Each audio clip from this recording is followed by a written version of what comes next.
Ontem os últimos dados. Ainda no Brasil, a população analfabeta, vejam vocês, essa população chega a quase 15 milhões de brasileiros. Os dados derradeiros do censo 2010 no Brasil apontam alguns números que ainda preocupam. Um deles é realmente esse expressivo número de analfabetos no país. Você tem os detalhes aí, Fernando? Tem sim, Madalena. O censo 2010, divulgado pelo IBGE, apontou que o país tem 14.612.183 analfabetos entre os mais de 162 milhões de brasileiros com mais de 10 anos de idade, o que representa 9,02% da população a partir desta faixa etária.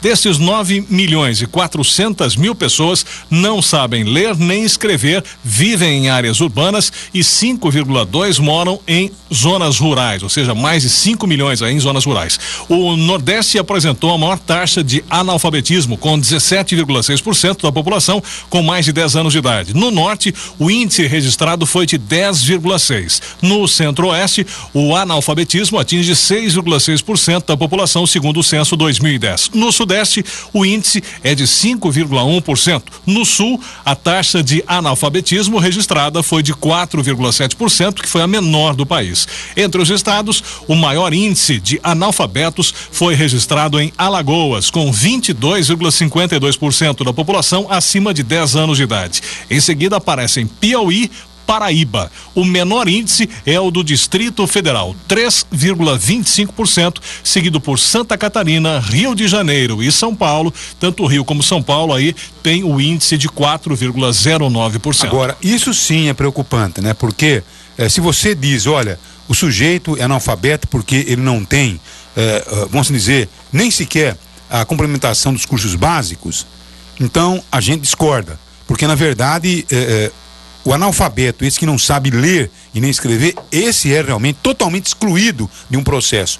Mas aquele que ele acaba sendo alfabetizado, quer dizer, ele aprende a ler e escrever, então muitas vezes é o sujeito interessado numa leitura, é o chamado autodidata. Aliás, grandes escritores, né, no mundo, grandes pensadores no mundo são autodidatas, não perderam muito tempo com escola.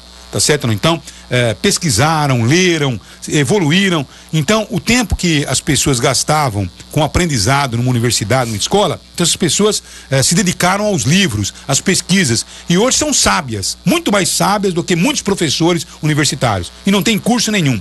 Agora, a pessoa que é analfabeta, que não sabe ler nem escrever, essa está totalmente excluída. E esse número é sem dúvida preocupante. Muito preocupante, né? Um país que queira realmente discutir a sério o seu desenvolvimento, ser uma das principais economias do mundo, não pode mais conviver com indicadores assim. Apesar de ano a ano se registrar avanço, ainda há muito o que se fazer, porque esses autodidatas, Madalena, são exceções, né? Dá para contar na palma da mão quantos há por aí. Não, mas eu conheço muita gente, viu, que não tem nenhum curso superior, tá certo? Tem um curso básico aí, apenas o ginásio, e de repente são pessoas sábias. Não são tem pessoas... a sabedoria da vida, mas não mas tem não, e se interessa muito por leitura, né? As pessoas que leem bastante. Mas para o mercado de trabalho, para a inserção na sociedade, infelizmente, precisa-se dessa formação. Agora eu não consigo entender como que a pessoa, com toda a oportunidade que tem, ela continua analfabeta, porque não tem uma pessoa que não tem a oportunidade de se alfabetizar. Eu acho que essas pessoas também são comodistas demais, né?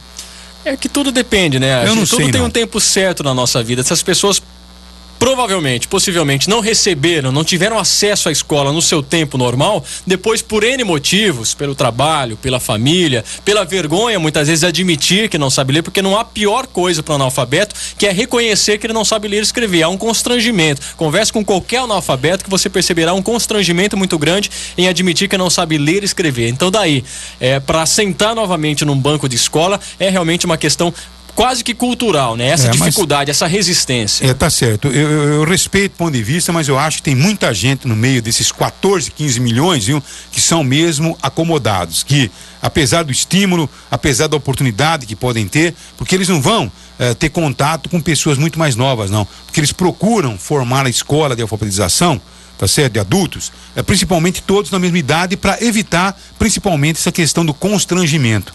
Você entende, não? Então tem muitas pessoas que infelizmente ainda, eu conheço muitas, viu? Tá certo? Que não têm a capacidade de ouvir.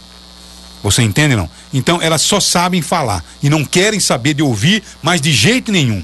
Então elas fecham os ouvidos para qualquer tipo de sugestão que você der para a evolução delas mesmo. Uma coisa impressionante. Porque é tudo questão de perspectiva, né? Uma pessoa já entrou, por exemplo, na casa dos 30 anos, já tem seus filhos, já está com a família formada, ela não tem mais a perspectiva, ainda que tenha uma vida difícil, de ingressar no mercado, de ter um emprego melhor. Então, tudo questão de realmente perspectiva. A pessoa se espelha nos filhos, quer que os filhos tenham essa oportunidade. Tá certo. Hoje. Agora, Enfim, 15 milhões de analfabetos é realmente a população de alguns países no mundo, né, Fernando? É um número vergonhoso. Sem dúvida. Agora, o número é feio, mas eu acho que os números reais são piores do que esses, Madalena, porque hoje, infelizmente, o Brasil ainda considera o analfabeto funcional excluso desse processo. Aquele que sabe escrever o seu nome não entra nessa categoria aqui. Agora, eu acho que a pessoa que sabe escrever o seu próprio nome, muitas vezes tem aí um conhecimento com poucas frases bastante comuns, essa pessoa não é considerada analfabeta. Mas eu acredito que isso não seja uma realidade. Por isso que eu acho que esse número aqui, que hoje é apontado, superior a 14 milhões, quase 15 milhões de pessoas são analfabetas no Brasil, esse número não é verdadeiro.